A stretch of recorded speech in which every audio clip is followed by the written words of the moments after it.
सहस्त्रार चक्र प्राचीन शास्त्रों जैसे उपनिषद और योग कुंडलिनी उपनिषद में सहस्त्रार चक्र का वर्णन है। यह चक्र सिर के शीर्ष पर स्थित होता है। इसे 1000 पंखुड़ियों वाले कमल के रूप में दर्शाया गया है। यह हमारे आध्यात्मिक मार्ग की पूर्णता और सभी चक्रों की एकाकारिता का प्रतीक है। शिव संहिता में इसे शरीर से परे माना जाता है। अन्य ग्रंथों में इसे ब्रह्मरंध्र यानी तालु भाग में स्थित बताते हैं। सहस्त्रार शुद्ध चेतना का केंद्र है। यह ईश्वर से हमारा सीधा संबंध और परम आनंद का स्रोत भी माना जाता है। यह आदि तत्व और ईश्वर तत्व से भी जुड़ा हुआ है। श्री माता जी निर्मला देवी द्वारा सहस्त्रार का उद्घाटन एक अद्वितीय और रूपांतरणकारी घटना थी।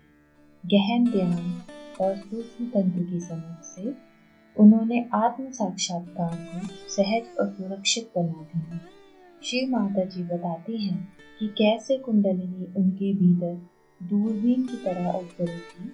एक एक चक्र को खोलते हुए सहस्त्रार चक्र तक पहुंची और तब उनके सिर से शीतल वायु की मूसलाधार वर्षा होना यह कोई कल्पना नहीं, यह प्रत्यक्ष अनुभव था।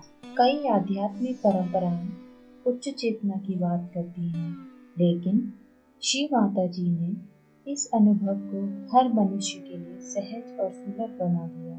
सहज योग में कुंडलिनी सहजता से चलती है, चक्रों को पार करते हुए आज्ञा चक्र को भेदती है और अंततः सहस्त्रार को खोल देती है।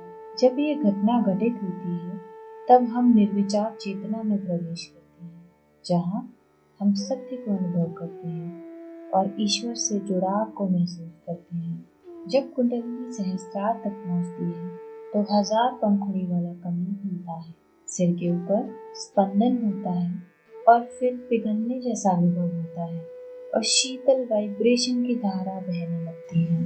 यह चेतना एक नए आयाम में, इसी को कहते हैं पुनर्जन्म।